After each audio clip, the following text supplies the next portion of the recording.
right, we're gonna do Ralph's go home video today. We're gonna start off with how we get him in his crate. So here, I just point and I can say crate or kennel. We like to do both just in case, whatever you prefer. Really, we just point at it. We can tell him, are you tangled? Did I leave the leash on you? So usually we just point in there. We'll throw some treats in there. Ralph is very advanced in his kennel. He sleeps in there throughout the night. We crate him during the day, periodically, because we like them to know that crate is a good thing. You can eat in here. This is what stays consistent for when he goes to his home. This is going to be a really great tool to use when you continue with his potty training. This is where he sleeps. This is his safe place. That's what the crate is supposed to be, is a super positive thing. He gets treats in there. He can get some toys and whatever. This is where you take your naps. It's a safe place. So with the crate, I can tell him to get in there. He does really well. When I let him out, I don't want him rushing out. This is how we teach impulse control.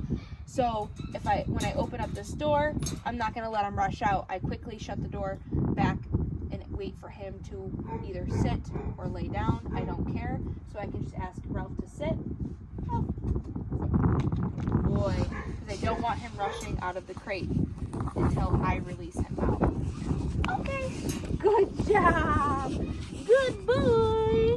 So I'll show you one more time. Ralph, cuddle. I'll throw a treat in there. Shut the door. Good job. I'll never let him out if he's crying or whining at me, like if he's barking or anything, because I don't want him to think that, if you do that, that will let you out. I always want him in a calm state of mind before he comes out of his crate. Good job. Okay. Yes, good job. And that is his crate. And now I'll go into his sit and down commands. These are pretty simple. So you always want to get Ralph's attention. I'm not going to ask him if I just say sit, sit like that. He's not going to know that I'm talking to him. So here, I just get Ralph's attention, put my hand up like this, ask him to sit. Good boy. And then to release him from that command, it's always okay. So I just go, okay, like that. To release him, Ralph, sit. Good boy. So it's the body language of raising your hand up like this and asking him to sit. And then from here, I'm going to ask him to down, but I don't like to say down when he's in a sit command because I don't want him to think that he has to sit first and then down. I always like them to know that they can down without sitting. Okay. Down. So we point down to the ground, just like that. Good boy. And that is his down. Good job. So I can release him from that. Okay. I can do it again. Point down to the ground. Down. Yes. Good boy.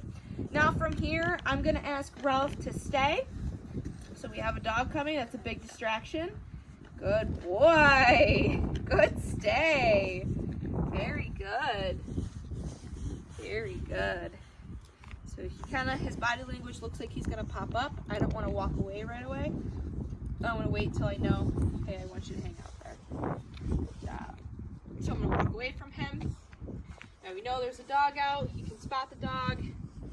But I asked him to stay by putting my hand up in front of him and reminding him, I need you to stay in that spot. Good job, buddy. Very good. Very good. Good job. Okay. Ralph, sit. So I can ask him to stay in a sit. Get his attention. Sit. Good boy. Stay. If he goes into a down, I don't care as long as he stays in that spot. So he can stay in a sit, stay in a down. I do not care. Whatever's comfortable for him. Good job. Good boy. Go ahead and release him. So I didn't release him yet, and I grabbed the leash. Sometimes that can be a trigger where they're like, oh, you grabbed the leash, time to go. So this is another thing I always like to do is I pick up the leash, and then I'll say, okay, and then he can get up. Now we'll go into his place command. Come on, Ralph. So place is kind of the same thing as stay, like he's going to be, it's a long duration stay. So I point to place like that, he gets up on it, and he stays there. I don't care if he sits or lays down on it. It's get comfortable. You're going to be there for a while. What place is something that is identifiable from the ground. So we have this place board here. You can use dog beds, you can use a blanket, you can use your couch, whatever you prefer, as long as he can identify it.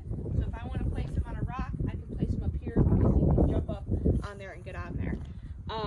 So I like to use place when I'm cooking dinner, if I'm busy, if I have people coming over and I just want my dog to go somewhere and hang out.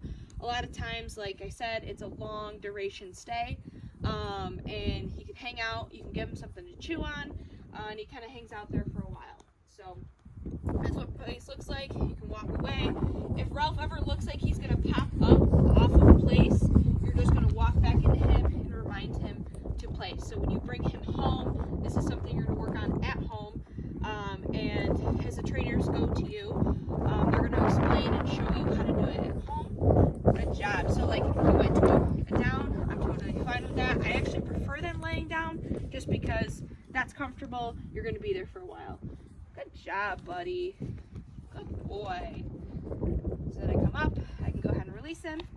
Okay, just like that. Good job, Ralph. Very good.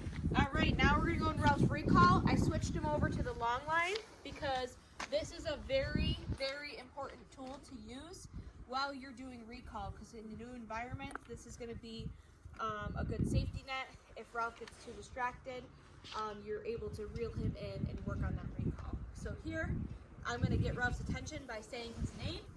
I'm gonna say, Ralph! If he doesn't look at me or respond, I'll give him a little tug on the long line. Ralph! I'm not gonna call him until he looks at me. Yes, come! Good boy! Yes, that's a good boy! So, I love showing recall when there's distractions, like he's smelling all these cars and stuff like that, and like that's what you're gonna run into when you're going places, and he's gonna be like, but this smell is just way better than you.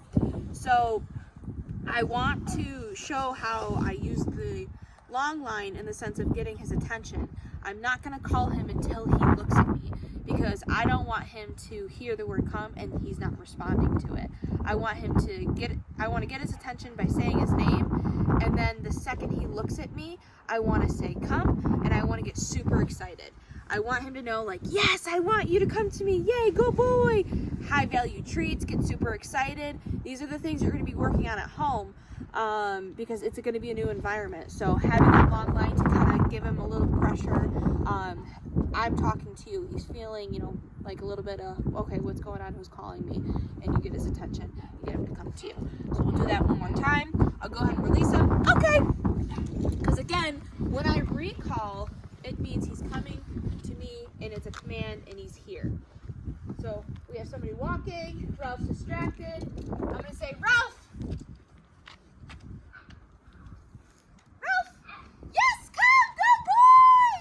Good boy. Very good. Good job. Good job. I know he loves Emily. That's your bestie. So that was a big distraction to recall him from. Again, I waited till he looked at me until I called him. Good boy. There's a couple more dogs coming. There's a lot of distractions today for him. Good boy. Okay. Good job. So recall's a big one. You want to be very exciting. You want to have high value treats. Ralph! Ralph! Come! Yes! Good boy! I crouch down. I'm using my body language. I get excited. Now you're seeing him coming back to me quicker and quicker and quicker. Good boy. Good job. Good boy. Okay. Now we'll go into some loose leash walking. So I'm going to switch over his leash again.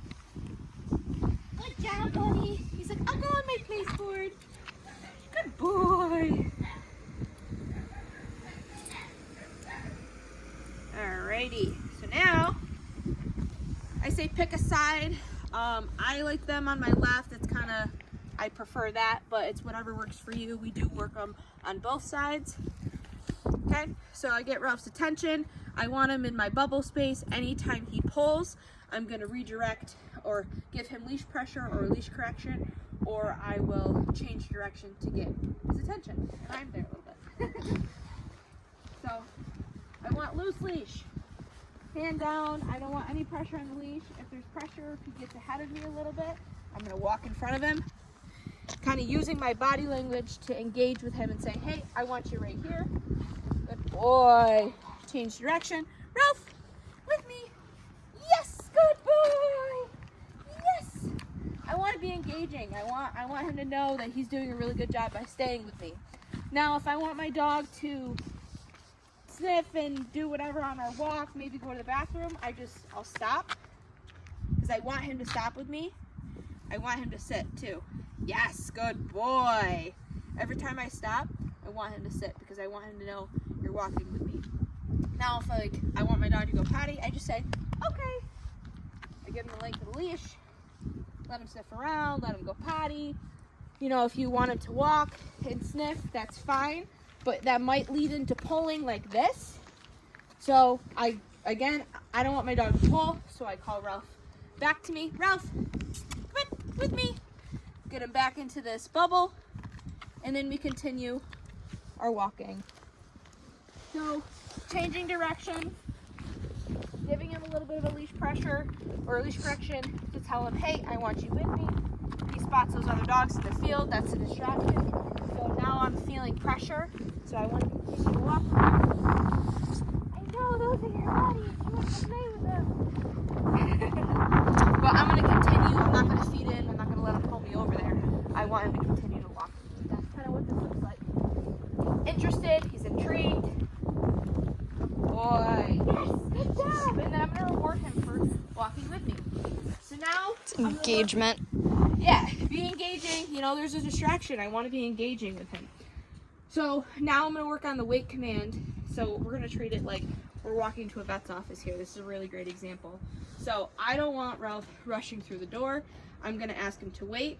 I always put myself between the door and my dog, and I just ask him to wait. I don't want him pulling me through the door, so I open the door like this. Yes! And we'll walk through. But males get So along just this fine is another too, great so, example to use. gender You can use isn't place really a huge, on the scale of the vet. so I in just fact, point there to might be Ralph here. like hair and stuff, Come there's away. more time. Place. Good job. Good boy. So, all right, how much does Ralph weigh today? Ralph weighs 24 20 even. pounds. So this is a great example to use, as in, we're at the vet's office, you can use place, get him up on the scale, and then, okay, just like that, and we'll walk back out. Again, I'm going to use the wait command, put myself between dog and door. Nope. Wait. Good. Yes. So that was a really good example to show you if he, wanted to rush through the door. I just shut the door. I walk back into him, remind him, I need you to wait. And our last thing here is going up into the car. So I just tell Ralph, up. Good boy. Good job. And he's pretty good about getting up into the car. He can stay there. And that's it. Bye, Ralph. Bye, Ralph. We will see you on Friday.